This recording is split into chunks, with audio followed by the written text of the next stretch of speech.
This week, Patrick Garrity from VulnCon is with us to discuss getting vulnerability management back on the rails. Then, in the enterprise security news, tons of funding with many startups focused on data protection. The Cyber Safety Review Board's report on Microsoft is out. People got too many SIMs. The RSA Innovation Sandbox finalists are out. Apple has some big AI plans. Microsoft Copilot Local Air Gapped Edition.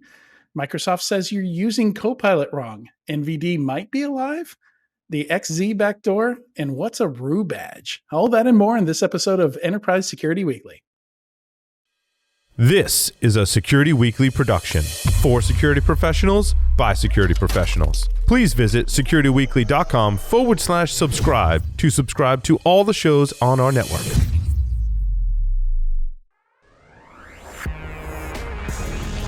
It's the show where we talk security vendors and aren't afraid to name names. It's Enterprise Security Weekly.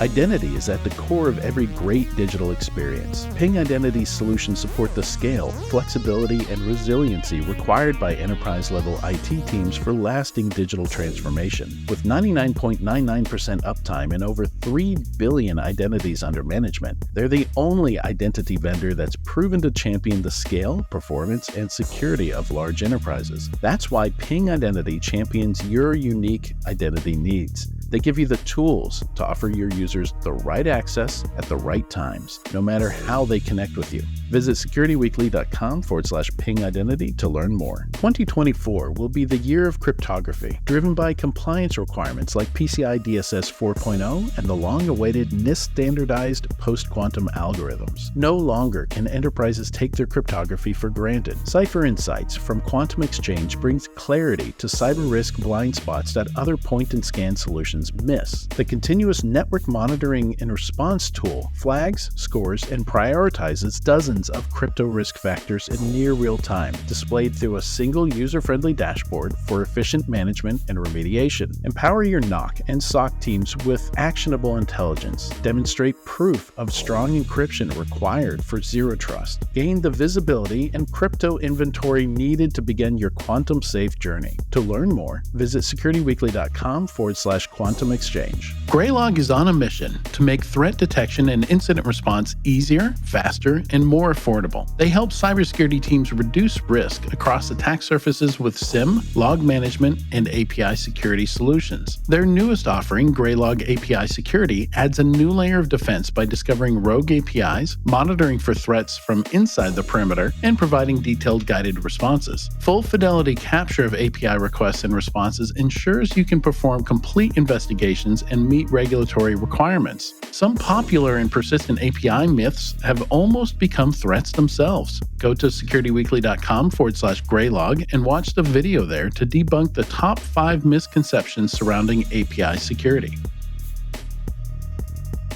Welcome to Enterprise Security Weekly and happy National Burrito Day. This is episode 356, recorded on Thursday, April 4th, 2024.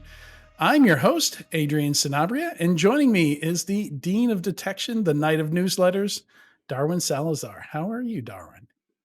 Howdy. In studio, I'm starting to feel like Paul or Doug, which is pretty interesting. Yeah. Don't have a stogie with me, but yeah, I'm absolutely thrilled to be in this legendary seat and have a legendary guest with us today as well. So, Yeah, you can probably smell the stogies, though. You are immersed in it, probably at that place. So many cigars smoked there. absolutely. Probably tens of thousands of cigars smoked in the studio. It's got this nostalgic vibe. We have the war games and hackers posters, and also this 2014 DEF CON project and all the faces of DEF CON of back in the day. It's got a very nostalgic feel. I love it. Yeah, I've only done one show from there, but it is so different. I remember we had like 3 co-hosts and 2 guests, and there were 7 monitors. So I had a monitor dedicated to each person. It was really neat. It's a definitely different experience. So, Darwin, favorite kind of burrito? Go. I'd have to go with Chipotle, man. They don't do anything extraordinary, but they never get it wrong. And me hailing from Austin, Texas, this is saying a lot. but I just love Chipotle.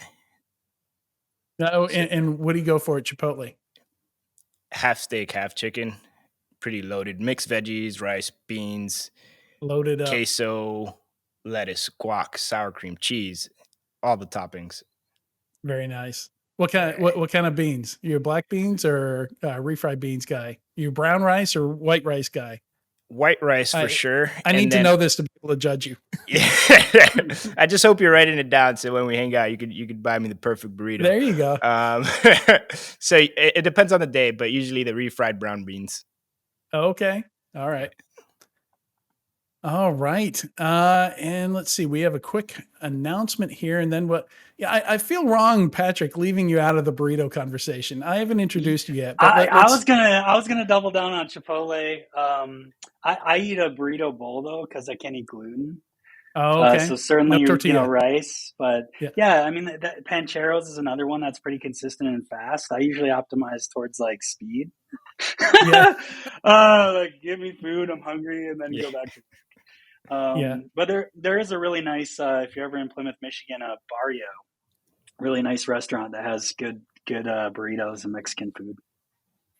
Yeah, it was interesting. I didn't know I was going to get when I said what kind of burrito. I didn't know if it was going to be like California burrito, breakfast burrito. I like that's where my mind was at. But you guys went with chain. Like where do you get your burritos? So yeah, I love that. Security Weekly now sponsored by Chipotle. Yep. Hey man, Chipotle is sponsoring F1. Why not cybersecurity? Right? Like they had something going with Haas where if Haas got like a certain number of points, Chipotle customers would get a certain amount of free burritos or something like that. It's pretty interesting. All right, quick announcement here, and then we'll jump into the main topic and leave burritos behind. Google has announced that they will be shutting down the Google Podcast platform in mid 2024. We were all shocked. We couldn't have seen this coming. Google never shuts things down. To ensure that you don't lose access to the Security Weekly content you know and love, please make sure you subscribe somewhere else. We're on Spotify, YouTube Music, Amazon Music, Apple Podcasts, Overcast, Podcast Addict, Pocket Casts, and a bunch of other ones. So pretty much anywhere you listen to podcasts, you should be able to find us, and you can visit securityweekly.com/subscribe to do that. And find one and subscribe there. I recommend YouTube because the segments get divided up on YouTube. If you listen to us anywhere else and you just want to listen to the news segment for some reason, or you don't want to listen to the interview, you got to scrub through the feed and go find it, find that point where it starts. Whereas on YouTube, everything's separated out. So yeah, I think it's a nicer experience, and you get to see our faces. All right, so today we're talking about getting vulnerability management back on the rails. I'm very excited to have Patrick Garrity with us. We have a lot of interactions online and in real life when we're both at the same conference. He's a security researcher from VulnCon and has a background, has made a name for himself in vulnerability management and all things adjacent to that.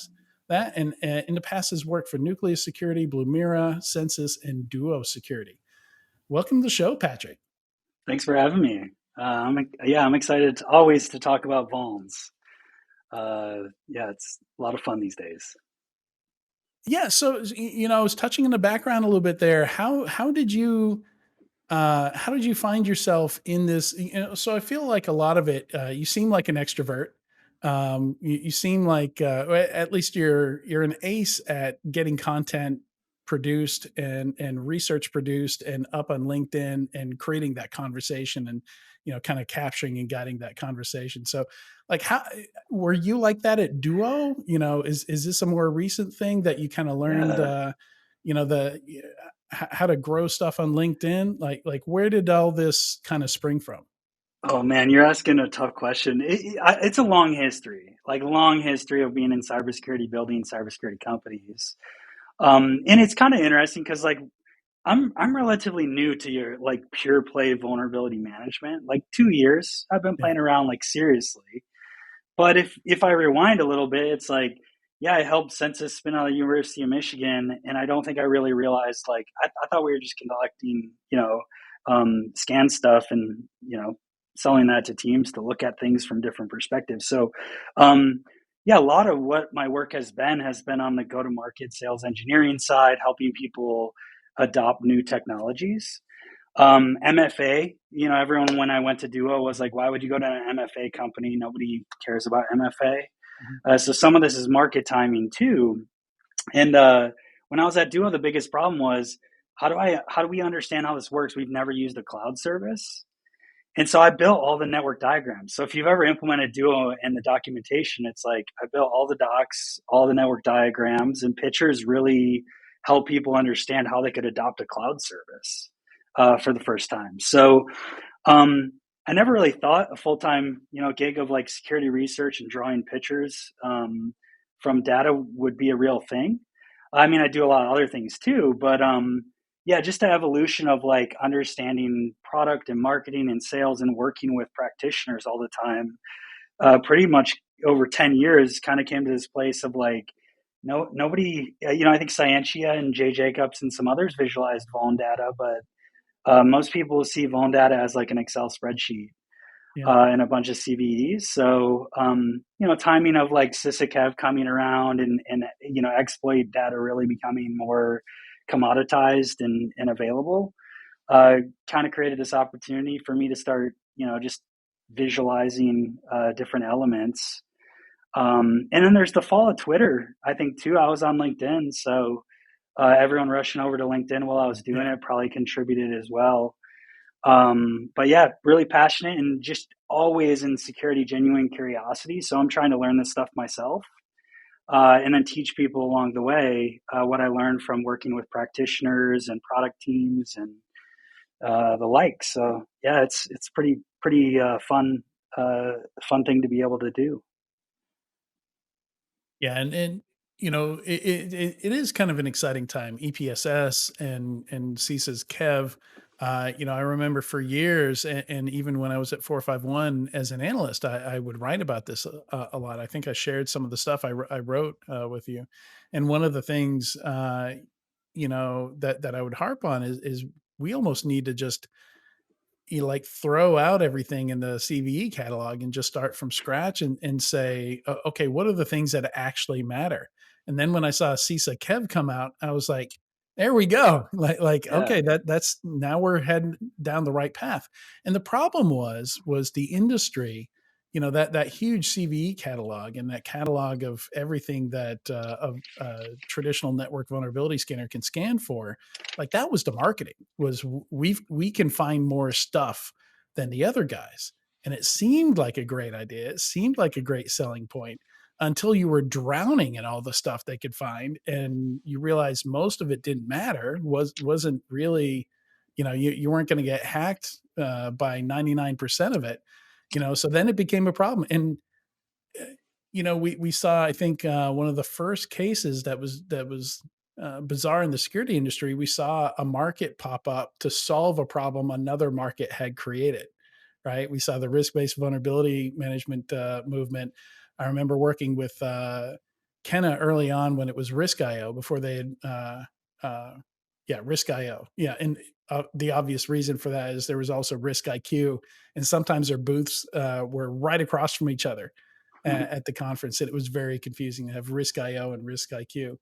So, but yeah, I remember talking to them back in 2012 and they weren't quite there yet. Like I was still having to dump all this into a spreadsheet to figure out what, Nexpose was telling me. Nexpose was telling me I had 250,000 critical vulnerabilities across 2,000 hosts. I'm like, that's not possible. Like that's, or at the very least, it's not useful. In 2 days of working with a spreadsheet, and I find out, oh, it's because Java's really old on our gold image. Like, why couldn't you just tell me that? Why couldn't you just tell me Java's really old on all these assets instead of just flooding me with this data? Yeah, I mean, you're getting to something that's really important, which is like a lot of this has to do with root cause analysis, right? Of Mhm. what's the underlying problem. And the 250,000 vulns you're talking about, 5 years ago, that's not like 5 million. Right. So, the problem exponentially grows. But yeah, I think what's the needles in the haystack? So exploitation evidence, is really, really important nowadays. And then the other side is, how do I actually figure out why these vulns keep on popping up? And how do I make my practices streamlined in place from a patch management perspective and a incident response perspective for some of these quicker emerging threats, right? Yeah. 100%. Yeah. So since you bring it up, that was actually the next place I was going to go, is talking about the importance of speed. So traditional vulnerability management, a vulnerability is disclosed, Tenable Rapid7 call us, find out about it. They've got engineers dedicated to just building checks for those vulnerabilities. So they build that check, it goes through QA, it eventually makes it down to your product. Maybe you scan on Saturdays, because it's less disruptive. So the next Saturday rolls around and you scan for that stuff, and you find out something's been getting exploited in the wild for the last 2 weeks, while you've been waiting on this whole process for the vulnerability to make it from disclosure to plugin check to actually running it to somebody having time to review that scan result. And even then, you've got 60, 30, 60, 90 day, maybe 30, 45, 60, is your patch cycle. Really doesn't make sense when we're talking about emerging threats. So how fast, and this has been something I actually worked for NopSec years and years ago, 5 or 6 years ago now, who's a competitor to Kenna, and we did some research around this back then, but I haven't really looked at it since. So the big question was, how long do defenders have? If they're gonna patch it to keep from getting popped, like what does that timeline look like? Yeah, I mean, it really depends is one of the No, aspects. we Yeah, dropped our and I first. think, It depends. Yeah. yeah, I say it depends because, like, is it initial access and is it network facing on the Right. internet? Like, Yeah. yeah, you don't have a lot of time when we're talking about these quick threat actors. But yeah, generally speaking, you have some time, whether that's days, weeks in some cases. It can be longer if it's not a exploit that's being sprayed across the internet. And then I think internally facing. So generally speaking, I say, like, complementary to uh, you know a vuln management program is the attack surface management side of things, of how do you know your external exposure, your assets that are out there, and how can you respond to emerging threats very, very quick and timely are a lot of the things I think about. And almost bucketing those into two different things: emerging threats, internet facing. I also think there's emerging threats of, like, things people touch. So, like, your Windows, your Macs, phishing being used with exploitation as well. There's just a lot of different attack vectors to take into consideration how much time you have. But yeah, getting your Windows patching down good on endpoints that people are using is generally a smart thing to do. And that's why we have, Patch Tuesday, where people are, doing it in a rhythm, per se. Yeah, and I've talked to some folks now where they talk in terms of hours. Like they at least want the Yeah. capability to get things either patched or mitigated, right? Like sometimes the patch isn't even available yet, but you are aware of the vulnerability. So you still have to do something about it, even if you can't patch it. Yep. Oh, absolutely. I think the mitigation aspect is a real one to consider, and what actions you take when something doesn't have a patch available. And it could be days to a patch, weeks to a patch, even in some cases. So, yeah, I think we've seen that recently with Avanti, a few times over, it seems like, and in other products as well, which just create really interesting scenarios when they're mission critical to an organization. Yeah. Patrick, and you mentioned some of the factors to consider when triaging and assessing these vulnerabilities, like is it internal facing or public facing? What's the exploitability score on it? What are some other top factors to consider when triaging or when thinking about your vulnerability management program at a high level? Yeah, that's a great question. So, exploitation certainly is a tip of the spear, and then asset criticality is internet facing. how important mission critical is the item. And a lot of people are trying to make decisions on like, patching something quick, which could be a trade-off to like reliability. So I think like I heard a lot on the practitioner side this weekend with the XZ vulnerability of people being like, should I patch immediately? Should I not? This could create reliability issues. Is even my software impacted or affected? And as we saw, like chaos ensued. And I'm not trying to, it's a little bit cynical about this, right? But it's just like witnessing this. I was on vacation for 3 days just watching, and I'm like, I ain't going to comment. Like, I'm going to let the smart people figure this out. And it was interesting to watch it develop. I'm not an emerging threat person myself as far as researcher, so I'm careful to make recommendations in those scenarios. It's like, let's watch it play out and see what happens.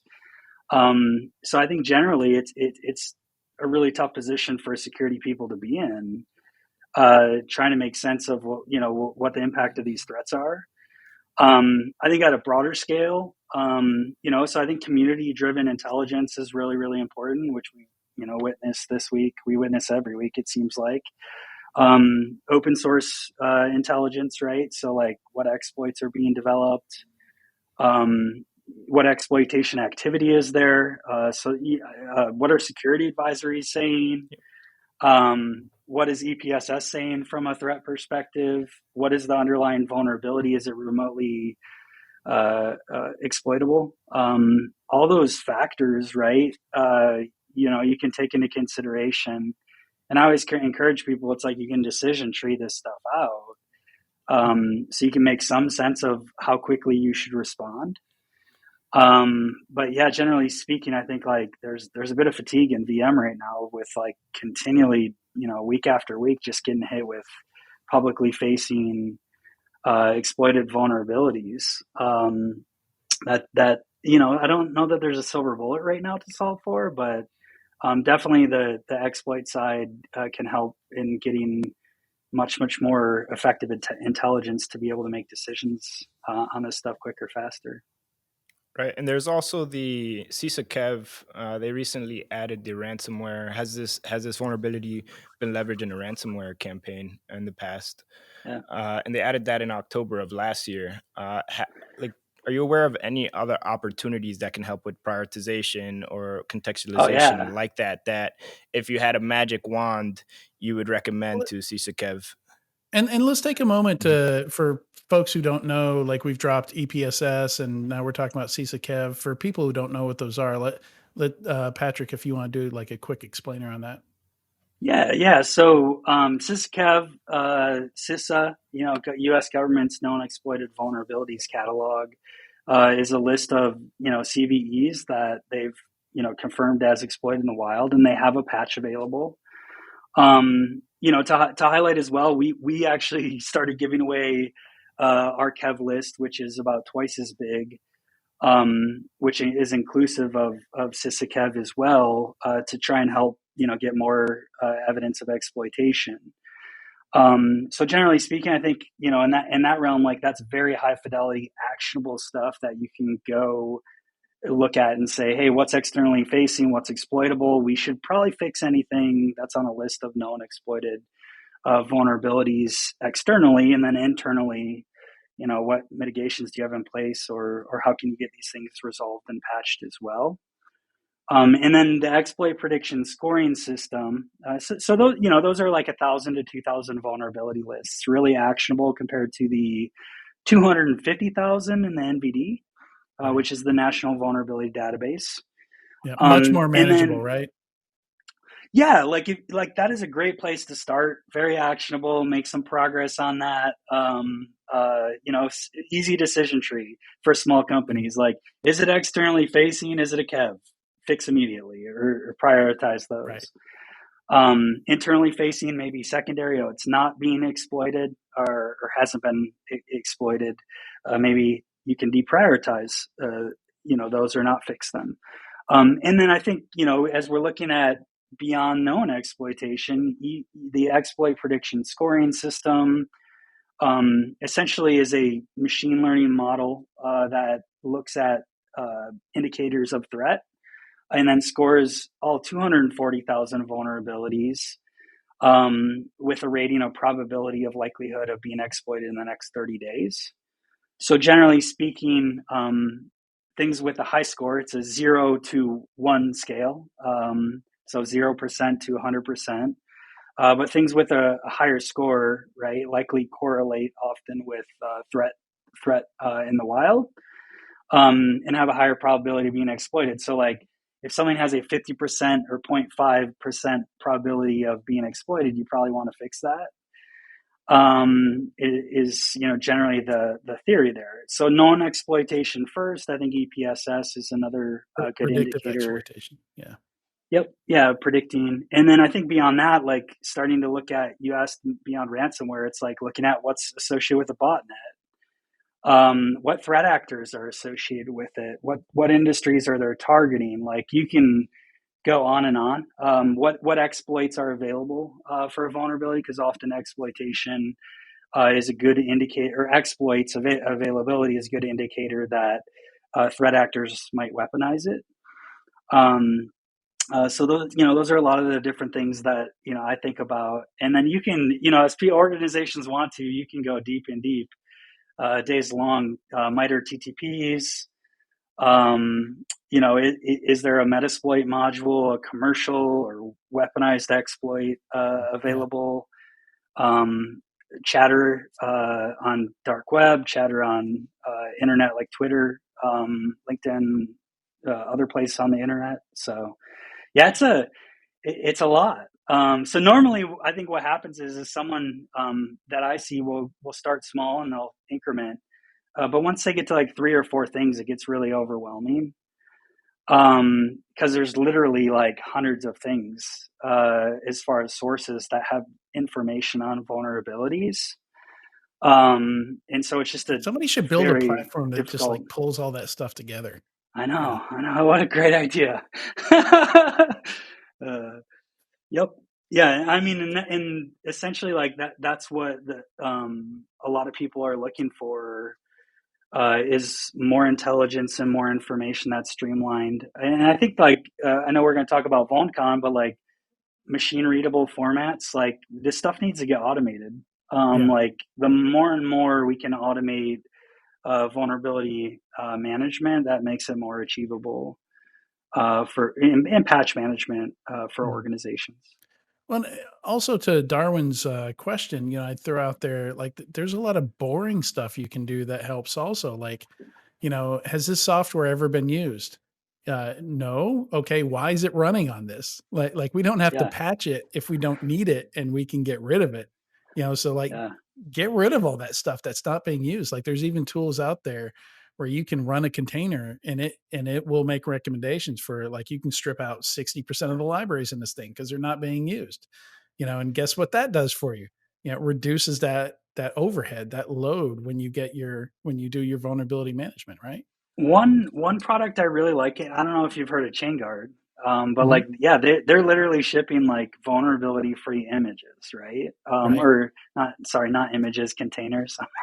Outsourcing the process, right? Yeah, so I think that's ingenious, right? It's like minimizing the attack surface and pruning. And I've had some projects on the prune side. It's like get rid of as much technology that you don't actually need, or client libraries or other things, and just really hone in and focus on the basics. But I think a lot of times organizations struggle with this because they have in-house applications built 20 years ago. They have dependencies all over the place, and unfortunately, it's not as easy as we make it out to be. And that's a harsh, really, really harsh reality. Is like we want to say just update your client library and your base image. Some people, that's like it's like a multi-year, decade-long process to do that, right? So yeah, and there's also the collaborative aspect of vulnerability management, where say there's this server that's in production that's vulnerable to this vulnerability, and it's in production. What are the impacts if we take this down? You have to go and talk to the infrastructure folks, network folks, and that takes time. And while they're having these conversations, the thing may be exploited. And so that collaborative aspect, especially at larger enterprises where they have such a large attack surface, it takes time. And I think that's another thing that's been plaguing the industry. And the more we can streamline and automate and say, here's the context of what the dependencies are on the server and what it may impact if we patch this vulnerability, then the more we can kind of spoon feed to enable the decision makers to make that decision, the more information we can arm them with via a product or some type of streamlined way, database, whatever the case may be. I think that would help tremendously and go a long way as well. Yeah. So, I'm a big fan on that note of like human understandable information. Like I do think that as much as we can automate and leverage information to make decisions is great. I think on the other side, sometimes like we pass a score over to some team that has no context and we tell them to fix it. And like it does help to be able to say like, fix this because it's being exploited, or fix this because there is exploitation or there's indicators that can be helpful. And so I think we're maturing a bit right now in the VM space, where like now this information is becoming more available and more accessible, which helps teams understand a little bit more of why. And then I think also like VM practitioners need to have a lot more empathy for like the developers and other people on the other side. Because if they're not sitting down and spending the time with how these processes actually work, and they're just shifting, information over the fence, ultimately like the core problems don't get resolved and don't go away. So it is a difficult challenge to solve for. yeah, let me hit you guys with something that I've been recommending for a while, and get your read on it. Um, so, in thinking about this, I actually went back and I was looking at other parts of the tech industry and how they handle things. And I was reading a lot about quality assurance, about how quality assurance prevents, reduces the number of bugs, prevents the number of issues going to production. And they kind of dealt with this similar issue of like, how do we make developers write better code, right? Like here's this QA team outside of the devs, and the thinking there, and this is very early. This is like 2001, 2002. This woman by the name of Elizabeth Hendricks came to the conclusion that you shouldn't. If they own the code, then they should own everything about the code. So I think this could apply to security as well, where and what I've been recommending to people is, the culture in the organization has to be right, because this has to come down from the top, where look, security is not going to tell you to patch anything. They're going to tell you what the risk is. But ultimately, you're the SME. Like you understand the cost of downtime. You understand the risk to it getting hacked and stuff like that. Like you don't have to be an expert on security, but if you're the SME for web services or something like that, ultimately that responsibility and decision should lie with that person. Not to, because Yeah, the it security person should. often doesn't understand everything they need to push for that to be fixed, right? To Darwin's point. Yeah, I agree with you, and I think there is a lot of changes happening in the industry. It's like, well, yeah, a good example is on the code development side. You see much of the security stack being pushed into the developer tools, right? Yeah. So GitHub, Sneak, and others are doing a great job, and that doesn't mean additional tools aren't needed. But generally speaking, I think the more this stuff can be pushed out, I think also a lot of just legacy stuff out there that is being maintained, and there was no plan in mind of how you modernize these technologies and these different components and this different software. And so that's a real struggle, especially when you're talking about like critical infrastructure. When we're building technology that goes into operating water plants and other things, like security wasn't even a consideration.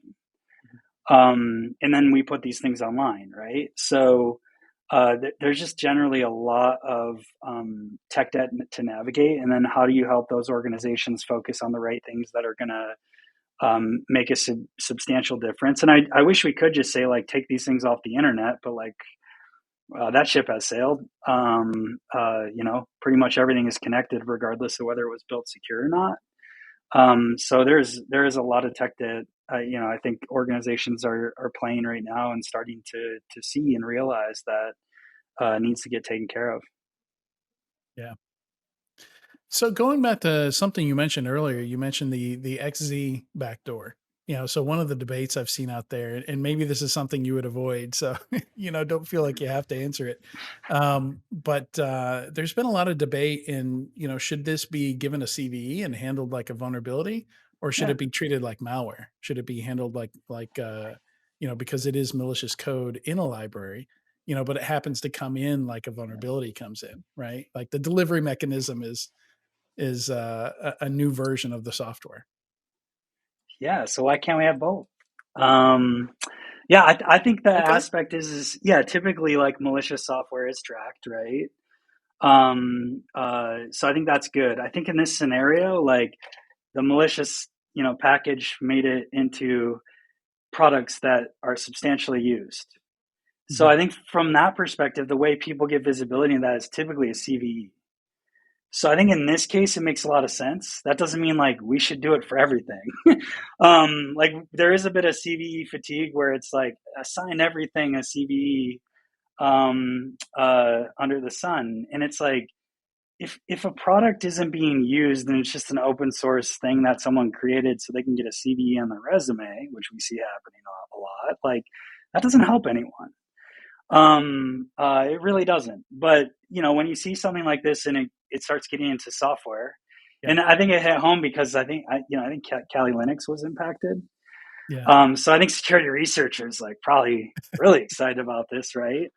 But I think it makes perfect sense on why you would assign in this instance a CVE because it has software that's directly impacted. That's like broadly applicable, and that's how people are going to go look for this malicious package and whether they have a software piece associated with it. So, I didn't I, expect that to be such an easy answer, but yeah, once you said it, it was obvious, right? Like there's nothing yeah, preventing you from doing both, and it benefits in different ways, right? yeah, and I think there's a lot of debates right now around like CPE, which is like associating products with vulnerabilities, and pearls, and naming convent. It's like it doesn't have to be binary. Like Right. multiple of these things apply and are good, and have their benefits and their disadvantages.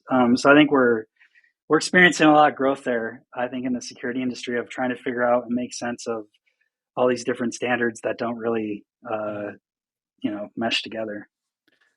So are these the same kind of conversations you're having at VulnCon? Is it at this level, or is it much Yeah, deeper level than this? I would say a lot. Like what was interesting, the depth is you have all the CV numbering authorities known as CNAs. So technology companies, open source organizations. You could turn and talk to like the GitHub team, and then like Cisco and Palo Alto and F5, and I mean the access was unreal. So you have the CVE numbering authorities, then you have the product security teams, which usually associate with that like a PCERT. A lot of those teams were there. Then you have Vuln enthusiasts like myself, and product companies that are building Vuln tooling, and then some VM practitioners. And it was really intimate. It was only like 300 or 400 people. And originally, my understanding was it was only supposed to be like 100 people, and mostly CNAs, the CVE numbering authorities. So I would just say like I spent more time in the hallway just chatting about Yeah. how GitHub advisories works, like why things are the way that they are. Why are certain vendors not on CAEV compared Mhm. to why vendors are? Mhm. Interesting. Yeah. And mostly what I learned was like, yeah, the products that aren't landing on CAEV all the time have have moved to more modern code bases like Go, memory safe, Rust languages, and generally like rewriting areas of their product that they'd identified at some point along the way as vulnerable. That seemed like the commonality difference when I was talking to these organizations and the PCERT teams, because there are trends of companies that don't have as many CVEs and they don't land on the CAEV that build the same products as others.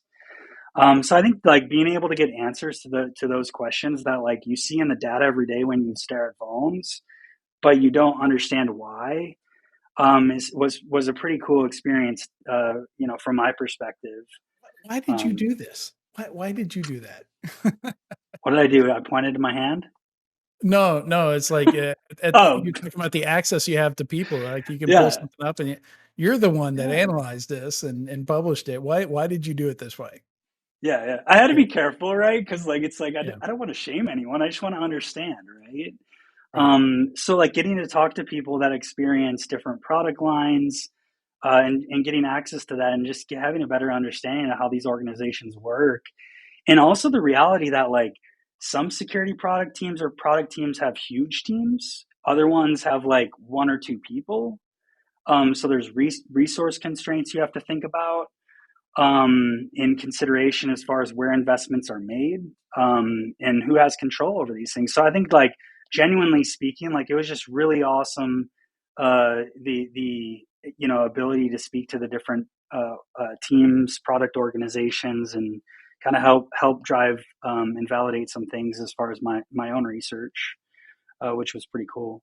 Yeah, probably made a lot of connections, probably a lot more like interagency cooperation and between private and public, just The just having a the conference government like had a that. huge Yeah, presence there. yeah, get Like, everybody in the same room. Yeah. yeah, yeah. Sometimes everybody wonders. CIS's whole or a good portion of their VM team was there, and very accessible to talk about. They gave a talk about how they do CISA. I got to be on a panel with them talking about the broader ecosystem of Secure by Design and the CVE program. So yeah, I mean, just the access and intimacy and being able to collaborate and talk with different people was really, really a great time. I saw there was an NVD session there. I don't know if it's too early to talk about NVD at this point. It seems like things are still kind of there's discussions behind closed doors. They're trying to figure out how to, should we skip it or is it too early? I mean, like, I'm hopeful that like I'm hopeful that we'll see some changes and they fix it, because like despite I think a lot of people being like, oh, it should just die and go away, it's like there's not really an alternative for what the NVD provided. Um, in that it's a government body and entity Yeah, not that's not an open one at least, right? yeah, like it's validating, and we're doing some stuff as a stopgap, right? And building so that we can continue to provide CPE and other information. But the reality is like it's played a pretty important function for a long time, and I think it's important for it to continue. I think it makes us all question like, hey, what can we do moving forward and building better standards and things that aren't dependent on a single source? Yeah. But it's like FedRAMP is dependent. Like regulation is written that this is required to use. So I think like we shouldn't just discount and say like, oh, it's gonna die, let it go away. I wish I was a little bit more hopeful at this point, that it was going to get resolved, soon. I think there's a ton of uncertainty. So for me, most of my NVD work was to actually drive awareness and visibility of like what's going on here, because it's a really important piece of the VM ecosystem. Yeah, my fear Um, my fear is it already too late, right? Do you already have folks saying, "No, we figured out a yeah. workaround," Oh yeah. even if it does Uh, come back, how do we trust it's not gonna just, stop working y- again? How there, I was yeah, talking with this is like at this point, like there's a huge amount of distrust, right? Like when you just stop, you don't communicate. And there's circumstances for this, but it's like, do, do people not really realize how important this has played a role from a whole security industry perspective and a worldwide, security perspective? It still feels like, I think on the government side, it's like it still feels like we're just kicking tires. And so, hopeful, whether it's budget or whatever else, I don't even care from a political standpoint anymore. I think more or less it's just like, hey, it is an important thing. It has played an important role. I think automation is key. Like we have to stop being reliant on people to do these things. Yeah. And I think the CVE program has set up to provide some data that's good from the products themselves. And like, I just want to encourage, it's like, if you're a CVE numbering authority, the best thing you can do for people right now is enter in CPE data, enter in CVSS metrics, enter in CWE information, enter in good product description, all that stuff. Because actually like downstream, that's literally what everyone has to work off right now. And it's not perfect, but generally speaking, I think from that perspective, you can then start, taking that information and generating other information. So yeah, I don't know. I want to be hopeful that we'll see it come back online, but every day you kind of go to the NVD dashboard and it's like, Yeah. zero. I should look right now. Yesterday it was 0 vulns processed. Like, is there, makes you question, Right. And so we've mentioned CISA CAEV as a potential alternative there. Are there any other alternatives you would recommend or are have Well, seen being used? yeah, so I mean, we're surfacing, and we have NVD++, which we give away to the community, which has CP enrichment now, which is automated. So I think we're up to like 45 to 50% coverage. So all your major products and vendors, most of them, the CVEs, we have that.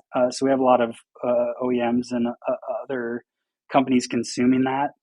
The CVE program, people are pulling data from that. It's not in the same format. So that's the difficult thing, is it's like you have to build validations and steps to make sure that the CP is quality, from that perspective as well. So that's a lot of the work that we're doing to try and like provide as much of a stopgap as we can. I think Anchor has been working on CPE data as well on an open source project. So I think there's some people, there. And then I just did pull up the NVD dashboard, and it's like, 106 new CVEs. So yeah, I'm hopeful, and like I think there are resources coming. But I think the question more or less is when the issue gets resolved. I think everyone would like to see it resolved, if that's helpful to note. Or Russia or China have vulnerability databases also, right? Oh gosh, yeah. Probably not an option for just Yeah, about well, anybody that yeah. would be I mean, listening to this. yeah, it's like we collect that information. We have it. Right. Probably not the best thing to like switch to a foreign adversary's national database as your primary source of truth. Yeah. I was joking. I think, But yeah, but someone wrote an article about it and actually recommended it. oh, I don't really? know Oh my what goodness. publication it was, but yeah, it was a little bit like, oh man, that might not be the best That's recommendation. problematic. Yeah. Yeah. So, yep, yeah, and anyone, Had I to be do encourage Russia. anyone Had to that be wants our Russia, China, CPE right? data, It could be they can. Australia and New Zealand. Yeah. Well, so another theme, generally speaking, is regionalization of vulnerability disclosure. So Anissa talked about Really? 28 different countries having their own vulnerability disclosure programs in Europe and a centralized European database. So we are looking at, as it relates to security programs in VM, they need to start actually thinking about, if they're an international company, Right. that you're going to start seeing different databases and different requirements. And, they're like, oh yeah, we'll pull from CVE program, but then we're going to, enrich it with other things. And we'll make sure it's a different format in JSON, just to make your life a little bit more difficult. But yeah, I do think like this isn't really making vulnerability management any easier for people. Generally speaking, so the more we can come together as a community and provide useful resources as a stopgap right now, certainly is helpful. But yeah, I do think it's also pushing other countries and other regions of the world to second think about, like, should they maintain their own programs separately to the states. So it's unfortunate. More fragmentation, just what we needed. Yeah. Yeah. Yeah, it's a lot to keep up with. And speaking of that, we're running up on time here, and you're doing a lot of interesting work with exploitation research right now. So I think a perfect place to end is to tell people where they can see your research and where they can find you. Yeah, so LinkedIn. I hang out mostly on LinkedIn, Patrick M. Garrity, as far as connecting. Really accessible. So if you have any questions, want to collaborate on stuff, always open to that as well. And then I did mention the VulnCheck CAEV and VulnCheck NVD++, which is free services we provide. Those are available if you just go to like vulncheck.com/community as well, if anybody wants to check those out. I believe we do have some links in the show notes today. We've got exploitation timelines, NVD, sources for known exploitation, exploitation in the wild. So some samples of some of the stuff that you've been working on, it looks like. Cool. And Patrick, I believe you'll be at RSA representing VulnCheck at the RSAC Innovation Sandbox Yeah. contest, no? Yeah, pretty exciting. So yeah, I'll be at RSA. That's about, I think, 4 weeks out. Will you guys be there too? Yes, sir. I never All right. miss Innovation Sandbox. Like sometimes I don't get to see it live, but last year the company I worked for was in one of the 10, and that was exciting. I got to build the 3-minute talk and help the CEO prep for it, and it was really exciting. Yeah, we're pretty excited about that. I mean, for right now, pretty big milestone, and we're looking forward to coming out and winning. Yeah. Yeah, I think the only thing that hurt us is we didn't mention AI. So make sure you mention AI. Maybe you guys could trade some notes on the back end here. Yeah. I think VulnCheck has a strong chance, especially with the Nest NVD headwinds. So I'm excited to see the 3-minute pitch. And there's some other pretty exciting companies that we'll be covering in the news segment as well, and competing. So lots of fun stuff heading into RSA. Pretty excited to see you there, Patrick and Adrian, and maybe share a drink. Yeah, I look forward to that. Absolutely. Patrick, thank you so much for joining us today on Enterprise Security Weekly. It's been great. All right, stay tuned. We'll be right back in a few moments with the weekly enterprise news.